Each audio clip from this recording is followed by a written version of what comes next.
Hello everybody and welcome to my YouTube channel. I of course am just another heavy metal maniac, and today I am very excited to bring you all another discography ranking. So today we're going to be talking about some doom metal, and I have chosen to rank the discography of one of the most legendary doom metal bands ever, Cathedral. Cathedral, one of the titans of just traditional classic doom metal, one of the most influential doom metal bands without a doubt, and one of my personal earliest exposures to the doom metal genre. So really for me, getting into doom, Black Sabbath kind of unbeknownst to me at the time planted the seeds of doom in my brain, and then a short while after I discovered like Typo Negative, and I also discovered like Paradise Lost and Candlemass. But I also got into Cathedral and St. Vitus. I don't know which one I discovered first. I got into both around the same time, but yeah, Cathedral was one of my earliest exposures to doom metal, and I have been a fan of this band like ever since I discovered them. So for a few years now at this point, and yeah. Today we're going to be ranking all of their studio albums, only studio albums, we're not counting EPs, demos, compilations, any of that stuff. Just their 10 studio full lengths, and so yeah, without further ado, enough of my ramblings, let's just get into this discography ranking. So of course we are starting at last place, so my number 10 choice is The Guessing Game, released in 2010. This was their second to last studio album, and this is also their longest studio album, clocking in at 1 hour and 20 minutes long. So, yeah, this is quite a lengthy album. And I don't necessarily think this is a bad album per se. I just kind of feel like this album is strange, and not strange in the way that normal Cathedral is strange. Like, this album is, I don't know, to me it's a little disjointed, it's a little kind of like all over the place. Like, it feels like they had kind of a bunch of different ideas, and they tried to kind of do different things with this album, but the songs just don't gel as well together on this album, in my opinion. The songwriting just isn't quite there, and most of this album really does not hit the mark for me. And there's still a couple songs in here that I think are like pretty good, at least. Like Painting in the Dark, I thought was a pretty decent song. Death of an Anarchist, I thought was pretty good too. But for the most part, this album is just kind of, for one, I do think it is kind of overly long, which that's kind of thing. But like, all of Cathedral's albums are quite long. Their shortest album is like 53 minutes long, so yeah. All their albums are quite long, but I feel like even by Cathedral standards, this album is just quite long. And again, there's just the songs don't really jump out at me as much. They don't really gel as well. Again, it feels like they were trying to do kind of more different things. I think this album is slightly kind of a continuation between from the previous album, but again, I'm just not a big fan of the songwriting on this album, and I feel like they just have every other album in Cathedral's discography. I honestly feel like is better. So for me, The Guessing Game, this was I kind of knew going into this discography that this album was most likely going to be last place, and yeah. So number 10 for me is The Guessing Game. So coming in now at number 9, it is The Garden of Unearthly Delights, released in 2005. This, to me, and the Guessing Game are kind of interchangeable, although I do give the slight edge to The Garden of Unearthly Delights, because I feel like the songwriting on this album is a little bit better, and even though it's stylistically very similar to The Guessing Game, I kind of feel like I just like this album a little bit more. There are more songs in here that I think are like pretty good. Like A Tree of Life and Death, I enjoy that song. Upon Azrael's Wings, I thought was pretty good. Oro the Manslayer. But yeah, my complaints for The Guessing Game and for this album are pretty much the same, where again, it's just the songs don't really gel as much to me. Like, the songwriting just isn't quite there in comparison to some of their earlier material. Yeah, I also like was not really impressed with the song The Garden, which is this giant like 26 or 28 minute long song. I believe it's the longest song they ever did, like this giant, like song. And I kind of get what they were trying to do, but that song really just kind of didn't really land for me. And I really wanted to like it because I love kind of giant, long songs like that. But yeah, that one song really didn't do a whole lot for me. This album is, again, I don't think it's necessarily bad. It's just it's a little uneven. It's a little kind of all over the place. And again, it's just kind of strange. Not strange in the way that like normal Cathedral is strange. It's just kind of an odd album, but still some decent songs. I'm not as likely to return to this album as some of their other albums, but for what it is, it's still decent. I just think they have way better albums than this. Taking the number 8 spot now, it is Caravan Beyond Redemption, released in 1998. Kind of from this point on, all these albums I think are like pretty good. Like, I enjoy all of these albums. Granted, I do enjoy some more than others, but even though this album is very low on my list, I don't think it's bad. I think there are some really good songs in here, like The Unnatural World. I really like that song. Freedom I thought was a pretty good song. Earth Messiah. I also enjoyed the song Kaleidoscope of Desire. It's not even really like kind of a metal song, really, that one. It feels kind of more like a psychedelic rock song, which, like, you know, psychedelia has always been a big part of Cathedral sound. Like, that's kind of what I've always liked about them. It's just kind of that very weird, trippy vibe in their music. But that song's kind of like full on, just kind of sounds like 60s psychedelia almost. And I do like it. I think that song is pretty good. I would say, just kind of with this album, the songs don't jump out at me as much. That's really kind of the main reason why it lands so low on my list, is just, again, some good songs, but the album as a whole is simply not as strong as some of their previous material. I would return to this album, and again, the songs I mentioned, I think are, like, pretty good. I think this album is decent. It's just, again, really kind of the main reason is just listening to this album. Not so much really jumped out at me. So for me, Caravan Beyond Redemption, it lands at number 8. Again, not a bad album, still pretty decent, but they just have better albums. Coming in number 7, it is Supernatural Birth Machine, released in 1996. This album kind of has I wouldn't say it's necessarily the album's fault, but it does follow one of my favorite Cathedral albums, so it does kind of have that, like, I guess, high expectations kind of going for it, which is kind of a big thing that I feel like kind of happens a lot with discography rankings that I do. I do like this album. There are some, again, awesome songs on here, like Cyclops Revolution I thought was pretty good. Birth Machine 2000 I thought was pretty decent. Fireball Demon. Dragon Rider 13, which the Rider spelled with a Y, I'm not really sure as to why. But that song's pretty cool.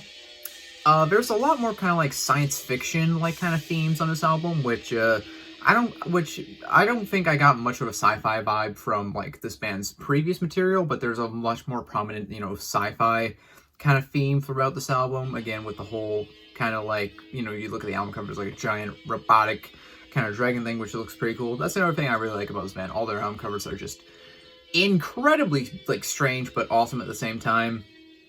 Yeah, I would also say kind of I should have mentioned this earlier. One thing I kind of also noticed this band is that there is kind of a change in the vocal style over time with Lee Dorian. I know a lot of people don't like his vocals, but I do like his vocals. But he does kind of do different things with his vocals throughout the discography. Like, on this album and Caravan Beyond Redemption, I feel like he's trying to do more just, like, straightforward singing rather than kind of the weird bark that he did on the previous material, which I kind of wish he would kind of just stuck with the original kind of vocal delivery he did, because that's where I feel like he was at his best vocal-wise. But, again, not a terrible vocal performance, and again, not a bad album. It's just number 7 because, again, there's albums I think are worse, but there's albums that I think are better. So coming in now at number 6, it is Endtyme, released in 2001. I like this album. I think this album is honestly pretty damn heavy. This is, like, the guitar tone on this album is just very thick and heavy and just nasty sounding. And yeah, there's some really awesome songs on here, like Melancholy Emperor, I think is really awesome. Horse to Oblivion is really cool. Ultra Earth, Sea Serpent. I do really enjoy this album. I think this album is pretty good. I think it was definitely kind of an improvement from the previous two, where I feel like they're kind of getting more back to their kind of closer to their original sound, but still kind of incorporating elements that were present on Supernatural Birth Machine and Caravan Beyond Redemption in there, and creating, honestly, a pretty good album. Again, just kind of like with some of the previous albums. It is at number 6, which is, you know, the lower half of this discography, but it's not because it's a bad album. It's because I think it is quite a good album. It's just, you know, not as good as some of their other albums. So yeah, Endtyme, again, awesome songs. It's just number 6 because there's other albums that I think are slightly better, but I would definitely return this album. I think this album is pretty damn good. And now we reach the halfway point, so my number 5 choice is The Last Spire, released in 2013. This was their final studio album and the band would break up not long after this, and they've been, you know, just defunct ever since.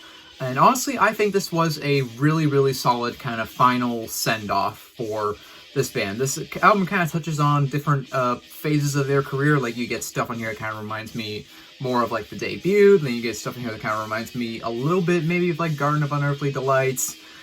And, like, some of the kind of more mid-period of this band. It really touches on, like, every kind of like phase of this band's career, which I think is pretty interesting. The production of this album I think is pretty stellar. Again, just like super heavy guitars, and it's just, you know, again, really solid production, very heavy, and some really awesome songs on here. Like, I think every song on this album is pretty awesome. Like the opening track, or I guess after you get past the little intro, which I think kind of drags on for a little too long. That's maybe one complaint I have, that the intro is just a little too long. But anyways, Pallbearer is probably my favorite song on here. Personally, I really like that song. Tower of Silence is really cool too. An Observation.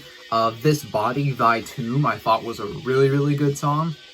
Yeah, overall, I really like this album. Again, I think this was a kind of a perfect swan song or final send-off for this band, because again, you get little hints of everything this band has done on this one album, and it really is just kind of again, just a really great send-off for this band. Shame that, you know, they're no longer around, and shame that they're no longer putting out new material, but for a final album, this is really solid.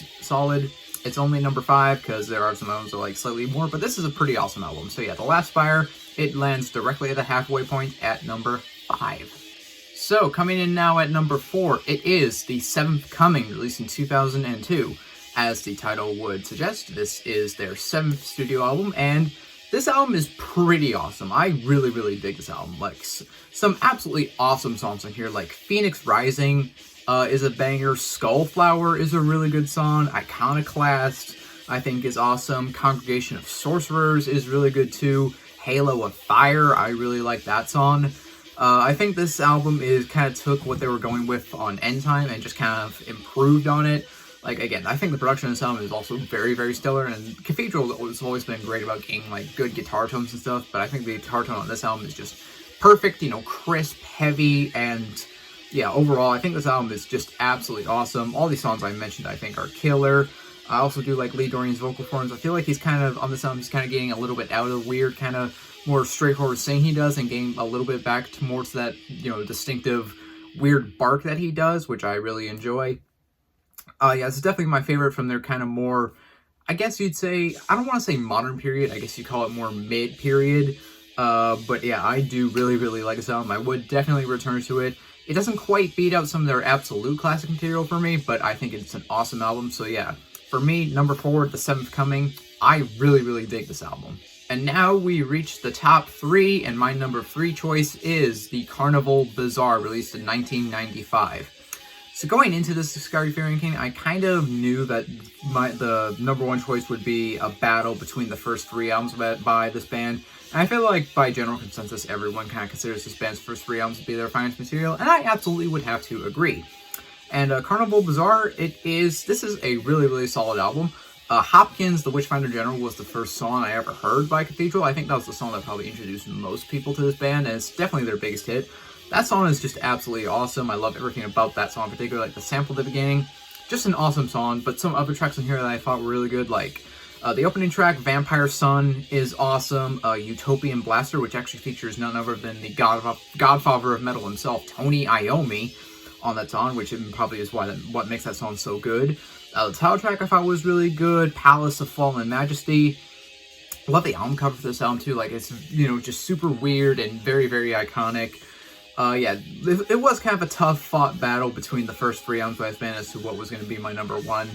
Carnival Bazaar, for me, it lands at number 3 just because I give a slight edge to the 2 that came before, but I do honestly love this album. Like, again, like Hopkins, Witchfinder General, this was one of my earliest exposures to doom metal. Like, it was this and like Born Too Late by St. Vitus are kind of like the stuff that, well, obviously that and Black Sabbath is kind of what really got me into like the classic traditional doom metal, which is probably my favorite style of music on the planet, honestly. And yeah, so this album is kind of like special for me in that sense, but I do think the previous 2 albums are just a little bit stronger, but this is an awesome album. Carnival Bazaar, it's number 3. It's a banger. Taking the number 2 spot, it is their 1991 debut album, Forest of Equilibrium.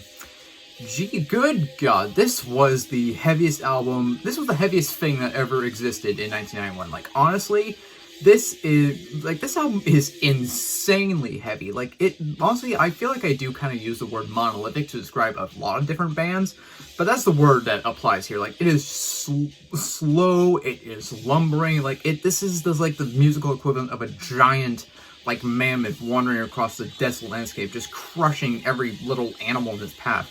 Like, this album is a heavy fucking bastard, like, almost like kind of proto, like, funeral doom in a way. Like, Lee Dorian's vocals on this album, like, they're like kind of growls, but also kind of not. I don't really even know how to describe his vocals on this album. Like, they are, again, kind of growls, but sort of not. Like, his vocals on this album are honestly kind of insane.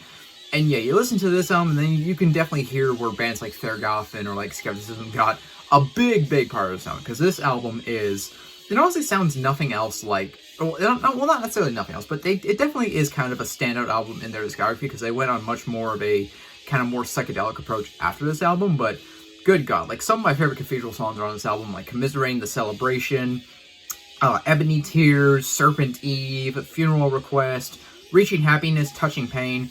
All incredible songs. The riffs on this album are fucking insane. And again, in 1991, this was the heaviest thing that ever existed, honestly. Like, this album is insanely heavy, especially for the time when, like, honestly, in 1991, there really wasn't anything that, like, sounded like this. Like, this was insanely groundbreaking for doom metal. It could very easily have been number one. But I do give the slight edge to my number one choice, obviously, which is why Force of Equilibrium lands at number 2. But make no mistake, I fucking love this album. Like, this, again, insanely, just heavy, amazing album. And we have now reached my number one choice, which is the Ethereal Mirror, released in 1993. I love this album. Like, this is an album that kind of represented a shift in Cathedral sound a little bit. You do still get it is still comparable to Force of Equilibrium, but there is a much more psychedelic kind of stoner metal feel to this album, which Cathedral, obviously, I think were heavily influential for stoner metal and stoner doom as well. But I've always loved this album. This album has always really kind of spoken to me in this band's discography, just because, I don't know, just all the songs. Like, I love every single song on this album. Like, all the songs really jump out at me, and they just really resonate with me quite a lot. Like, songs like Ride, Enter the Worms, Midnight Mountain, Fountain of Innocence, Ashes You Leave. Again, I just love this album. Like, this is one of my favorite, like, kind of just, like, classic doom metal albums. And again, all the songs on here just really drive me. I love the guitar tone. Like, it's heavy, like, kind of traditional doom, but it's also got that stoner metal kind of fuzz to it. I love this album. Like, Ethereal Mirror, I kind of feel like going into this would have been my number one. Because I also did say in my response video to Thrash Maniac 99 about bands whose sophomore albums are the best album, I did also say this was Cathedral's best album then, and I do still stand by that. I think this is an amazing album. The Ethereal Mirror, it is my number one Cathedral album. I love this album. And, well, that concludes my ranking for Cathedral. If you made it to the end of this video, you are awesome, and I appreciate you. Do consider leaving a like if you enjoyed this video. Leave a comment down below. Tell me, do you agree with my rankings? Do you disagree? Let me know down in the comments. If you are not subscribed, do consider subscribing, because I do have a lot more content coming your way. And, well, that about does it. I am just another heavy metal maniac. I'll see you all sometime in the future. In the meantime, all of you take care and have a fantastic day. So long.